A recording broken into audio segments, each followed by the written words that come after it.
Impermanence, Anicca, with a preface by Nyanaponika Thera, copyright 2006, Part D of 4, treatment in the Suttas and commentaries. Having dealt with derivations and definitions, we can now turn to the Suttas and commentaries. Again, in order to see how this subject is handled there, for in this article we shall be mainly concerned with quotations, leaving discussion to other articles.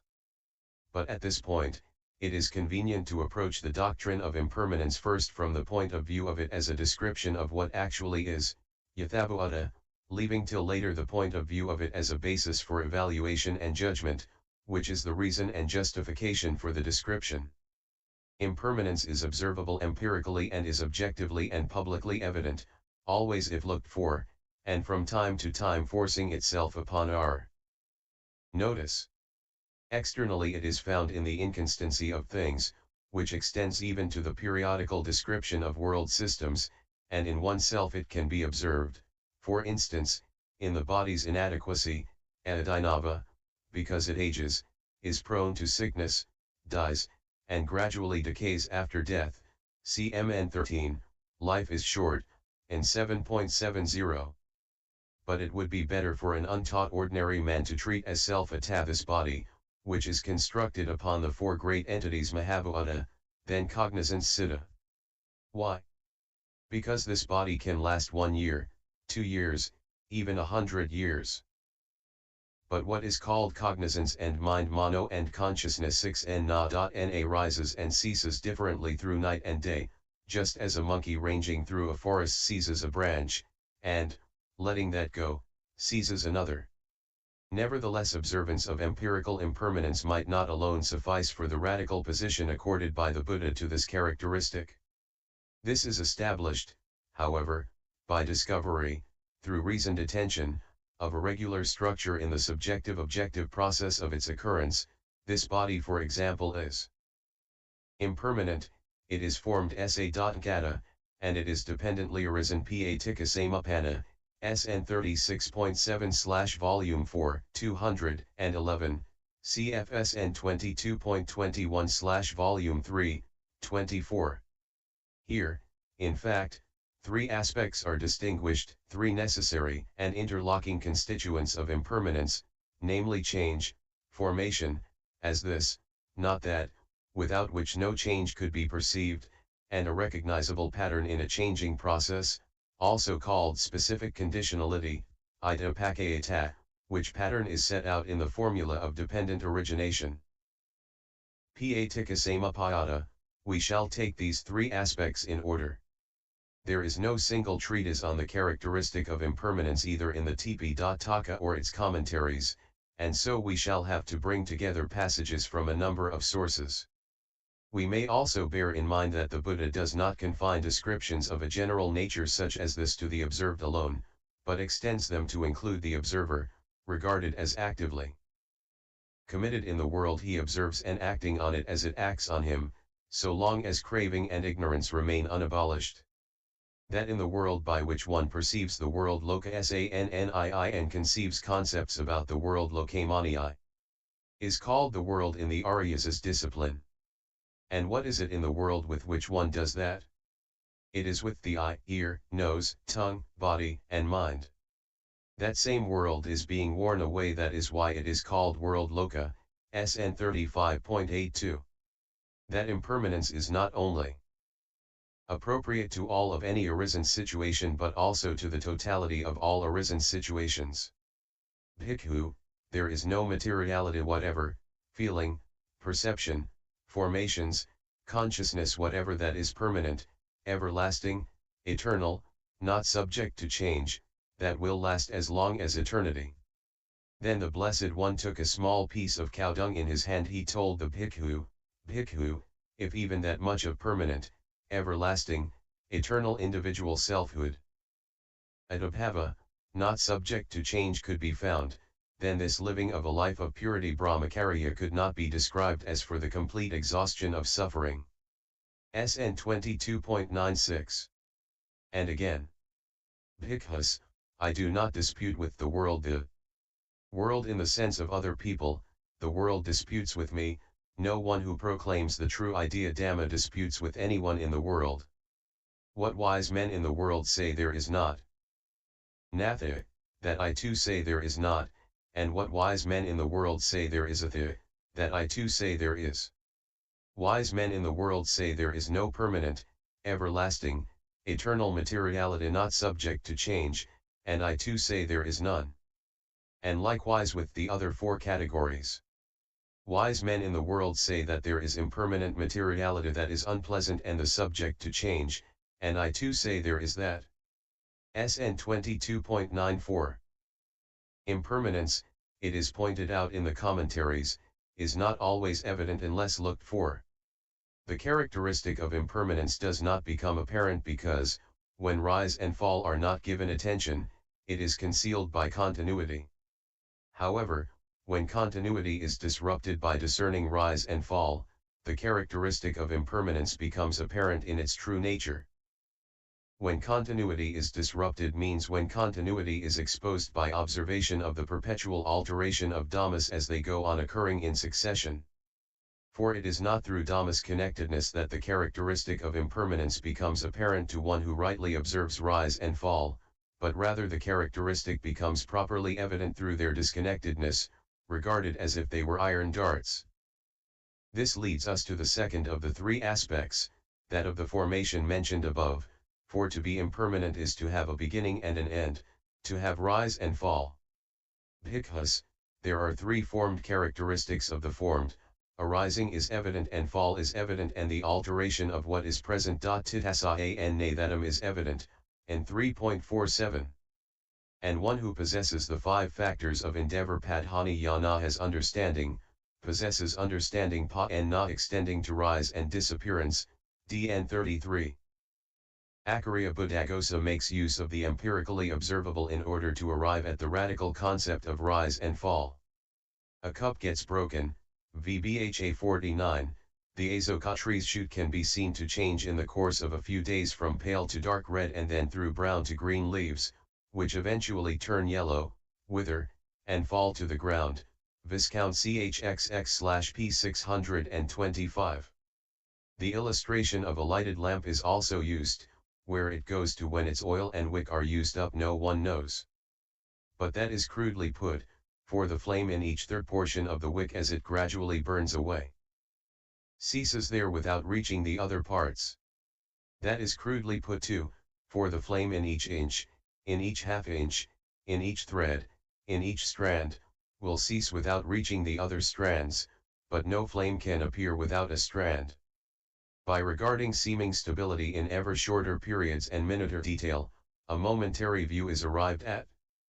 Anything whatever, first analyzed into a five-category situation, is then regarded as arising anew in each moment, kha.na, and immediately dissolving, like sesamum seeds crackling when put into a hot pan. This is further developed in the commentary to the Visuddhimagga. Formed Sankatadhammas arising by means of cause and condition, their coming to be after not being, their acquisition of individuality at abhava, is their rise. Their instantaneous cessation and exhaustion when arisen is their fall. Their other state through aging is their alteration. For just as when the occasion of attaa of arising dissolves and the occasion of dissolution bha succeeds it, there is no break in the basis vathu on the occasion facing dissolution, in other words, presence. Titi, which is what the term of common usage aging refers to, so too it is necessary that the aging of a single dhamma is meant, which is what is called momentary instantaneous aging. And there must, without reservation, be no break in the basis between the occasions of arising and dissolution, otherwise it follows that one thing arises and another dissolves. Anicca, though not identifying being with being perceived, rejects the notion of any underlying substance, any hypostasis, personal or impersonal. Thus, one contemplating rise and fall understands that there is no heap or store of unarasen mentality materiality namarupa existing prior to its arising. When it arises, it does not come from any heap or store, and when it ceases, it does not go in any direction. There is nowhere any depository in the way of a heap or store, prior to its arising, of the sound that arises when a lute is played, nor does it come from any store when it arises, nor does it go in any direction when it has ceased. CFSN 35.205/Volume 4, 197, but on the contrary, not having been, it is brought into being. By depending on the lute's soundboard, and a man's appropriate effort, and immaterial aru-upadhammas come to be with the aid of specific conditions, and having been, they vanish. The transience and perpetual renewal of dhammas is compared in the same work to dewdrops at sunrise, a bubble on water, a line drawn on water, a mustard seed on an aul's point, and a lightning flash, mahaa-bhuuta p42, and they are as coreless, nisara, as a conjuring trick, SN 22.95, a mirage, DHP 46, a dream, SN 4.6, a whirling firebrand circle, Alaadakaka, a goblin. City, Gundhavanagara, froth, DHP 46, a plantain trunk, SN 22.95, and so on. Before leaving the aspect of rise and fall, the question of the extent, adhana, of the moment, kha.na, as conceived in the commentaries, must be examined. The Abhidhamma mentions the kha.na without specifying any duration. A sutta cited above gave arising, fall, and alteration of what is present as three characteristics of anything formed. In the commentaries this is restated as rise, presence, and dissolution, which are each also called sub-moments. Kha.na, these sub-moments are discussed in the Vibhana commentary. To what extent does materiality last? And to what extent the mental immaterial? Materiality is heavy to change and slow to cease, the immaterial is light to change and quick to cease. 16 cognizances arise and cease while one instance of materiality lasts, but that ceases with the 17th cognizance. It is like when a man wanting to knock down some fruit hits a branch with a mallet, and when fruits and leaves are loosed from their stems simultaneously, and of those the fruits fall first to the ground because they are heavier, the leaves later because they are lighter. So too, just as the leaves and fruits are loosed simultaneously from their stems with the blow of the mallet, there is simultaneous manifestation of materiality and immaterial dhammas at the moment of relinking Piyadassi at rebirth. And although there is this difference between them, materiality cannot occur without the immaterial nor can the immaterial without materiality, they are commensurate. Here is a simile, there is a man with short legs and a man with long legs, as they journey along together, while long legs takes one step short legs takes 16 steps, when short legs is making his 16th step, long legs lifts his foot, draws it forward and makes a single step, so neither outdistances the other, and they are commensurate. Elsewhere it is stated that the sub-moments of arising and dissolution are equal for both materiality and cognizance, only the presence sub-moment of materiality being longer. The Mullathayaka, however, puts the mental presence sub-moment in question, commenting as follows. On the passage just quoted, now it needs investigating whether there is what is here called presence sub-moment of a cognizance or not. It cites the Citta Yamaka as follows: is it, when arisen, arising? At the dissolution sub-moment it is arisen but it is not arising, and is it, when not arising, not arisen? At the dissolution sub-moment it is not arising, but it is not unarisen, and two similar passages from the same source, pointing out that only the dissolution sub-moment is mentioned instead of both, that and the presence sub-moment, as might be expected, had the Yamaka regarded the presence sub-moment as having valid application to cognizance. For that reason, the Mullathayaka concludes, the non-existence of a presence sub-moment of cognizance is indicated.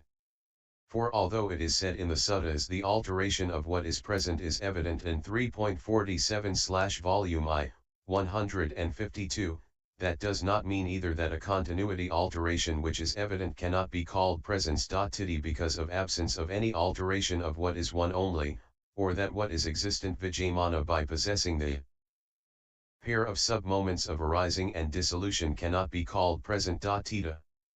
The third aspect of impermanence, that of the pattern or structure of specific conditionality, still remains.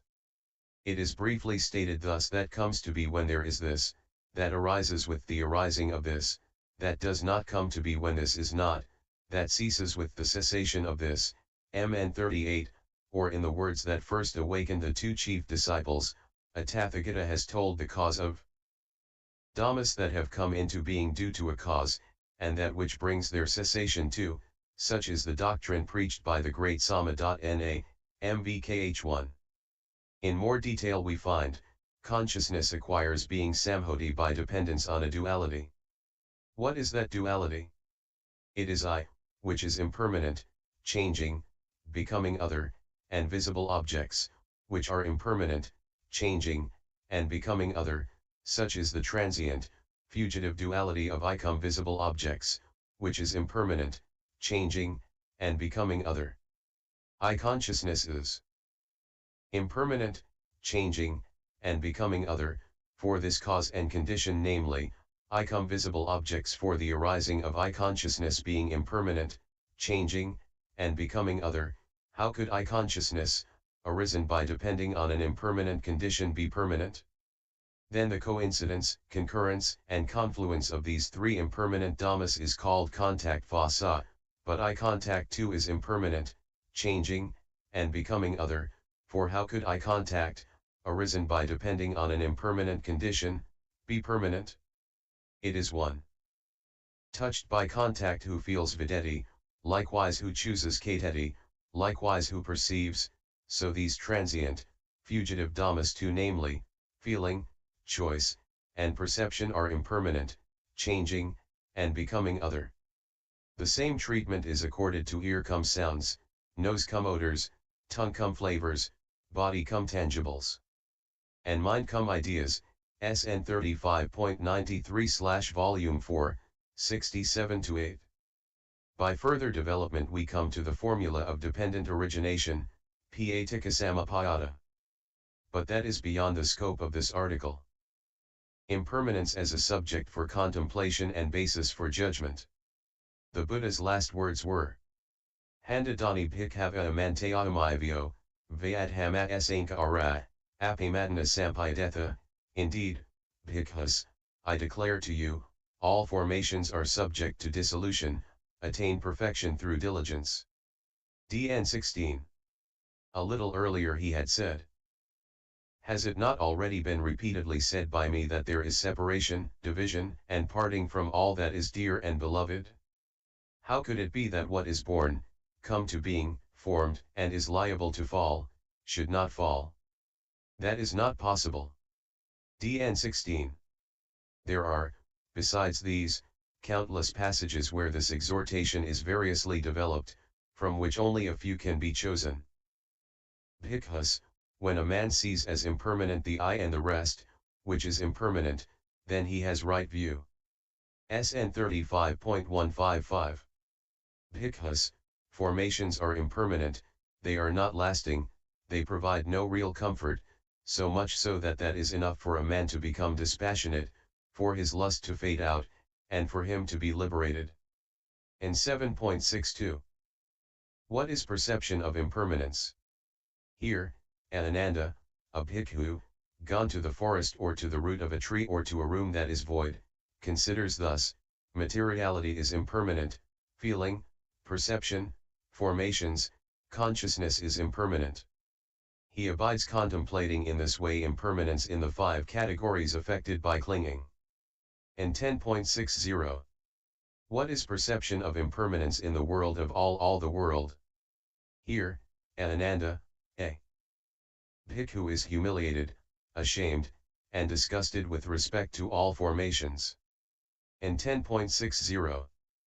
Perception of impermanence should be maintained in being for the elimination of the conceit I am, since perception of not-self becomes established in one who perceives impermanence, and it is perception of not-self that arrives at the elimination of the conceit I am, which is extinction nibbana here and now. And how is perception of impermanence maintained in being and developed so that all lust for sensual desires, for materiality rupa, and for being bhava, and also all ignorance are ended, and so that all kinds of the conceit I am are abolished. Such is materiality, such its origin, such its disappearance, such is feeling, perception, formations, consciousness, such its origin, such its disappearance. SN 22.102. Here, bhikkhus, feelings, perceptions, thoughts vitaka are known to him as they arise, known as they appear present, known as they disappear. Maintenance of this kind of concentration in being conduces to mindfulness and full awareness. Here a bhikkhu abides contemplating rise and fall in the 5 categories affected by clinging, thus, such is materiality, such its origin, such its disappearance, and so with the other 4. Maintenance of this kind of concentration conduces to the exhaustion of taints asava. DN 33. When a man abides thus mindful and fully aware, diligent, ardent, and self-controlled, then if a pleasant feeling arises in him, he understands this pleasant feeling has arisen in me, but that is dependent, not independent. Dependent on what? Dependent on this body. But this body is impermanent, formed, and dependently originated. Now how could pleasant feeling, arisen dependent on an impermanent, formed, dependently arisen body, be permanent? In the body and in feeling he abides contemplating impermanence and fall and fading and cessation and relinquishment. As he does so, his underlying tendency to lust for the body and for pleasant feeling is abandoned.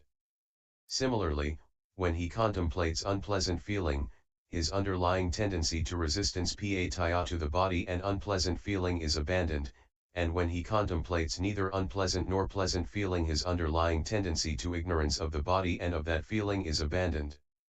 SN 36.7. When a bhikkhu abides much with his mind fortified by perception of impermanence, his mind retreats, retracts, and recoils from gain, honor, and renown, and does not reach out to it, just as a cock's feather or strip of sinew thrown on a fire retreats, retracts, and recoils and does not reach out to it. In 7.46. When a bhikkhu sees 6 rewards, it should be enough for him to establish unlimitedly perception of impermanence in all formations. What 6? All formations will seem to me insubstantial, and my mind will find no relish in the world of all the world, and my mind will emerge from the world of all from all the world, and my mind will incline towards extinction, and my fetters will come to be abandoned, and I shall be endowed with the supreme state of a recluse. In 6.102. When a man abides contemplating impermanence in the basis for contact, the I and the rest, the outcome is that awareness of repulsiveness in contact is established in him, and when he abides contemplating rise and fall in the 5 categories affected by clinging, the outcome is that awareness of repulsiveness in clinging is established in him. And 5.30. Fruitful as the act of giving is, yet it is still more fruitful to go with confident heart for refuge to the Buddha, the Dhamma, and of the Sangha, and undertake the 5 precepts of virtue. Fruitful as that is, yet it is still more fruitful to maintain loving kindness in being for only as long as the milking of a cow. Fruitful as that is, yet it is still more fruitful to maintain perception of impermanence in being for only as long as the snapping of a finger. Better a single day of life perceiving how things rise and fall than to live out a century yet not perceive their rise and fall. It is impossible that a person with right view should see any formation as permanent. The Visuddhimagga relies principally on the canonical commentary, the Piyadassi, in its handling of the contemplation of impermanence.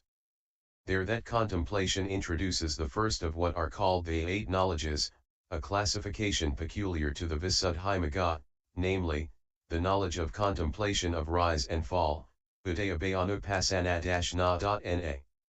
Also perception of impermanence heads the 18 principal insights, mahaa-bhuuta, which make their initial appearance as a group in the Piyadassi, the first 7 being also called the 7 perceptions.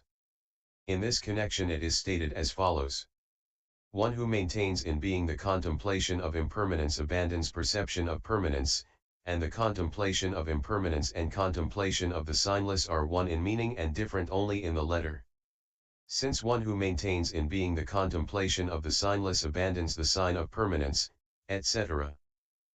The contemplation of what is impermanent, or contemplation as impermanent, is contemplation of impermanence. This is insight, vipassana, that occurs in apprehending impermanence in the three planes, bhuamai, vis. A67. The Visuddhimagga adds, having purified knowledge in this way by abandoning perception of permanence, etc., which oppose the contemplation of impermanence, etc. He passes on, and begins, contemplation of rise and fall. The following passage is then quoted. How is it that understanding of contemplating the change of presently arisen dhammas is knowledge of rise and fall? Presently arisen materiality is born, the characteristic of its generation is rise, the characteristic of its change is fall, the contemplation is knowledge. Presently arisen feeling, etc. And he sees the rise of the materiality category in the sense of conditioned arising, thus, with the arising of ignorance, with the arising of craving, action, with the arising of nutriment ahara, there is the arising of materiality. One who sees the characteristic of generation sees the rise of the materiality category. One who sees the rise of the materiality category, sees these five characteristics. Cessation and fall are treated in parallel manner, and this treatment is applied to the four remaining categories but substituting contact for nutriment in the cases of feeling, perception, and formations, and mentality materiality, namarupa. For nutriment in the case of consciousness. Lastly, a sutta passage emphasizes a special relation with faith, saddha. Materiality and the rest is impermanent, changing, becoming other. Whoever decides about, places his faith in, these dhammas in this way is called mature in faith sadhanasari. He has alighted upon the certainty of rightness. Whoever has a liking to meditate by test of experiment with understanding upon these dhammas is called mature in the true idea dhamminasari. He has alighted upon the certainty of rightness. Whoever has a liking to meditate by test of experiment with understanding upon these dhammas is called mature in the true idea dhamminasari. He has alighted upon the certainty of rightness. SN 25.1-10. This connection between faith and impermanence is taken up by the Visuddhimagga, quoting the Piyadassi. When one gives attention to impermanence, the faith faculty is outstanding, and in the cases of attention to the unpleasant and not self, the faculties of concentration and understanding are respectively outstanding. These three are called the three alternative gateways to liberation vimokkha, which lead to the outlet from the world. YouTube video Buddhist Sutras https://www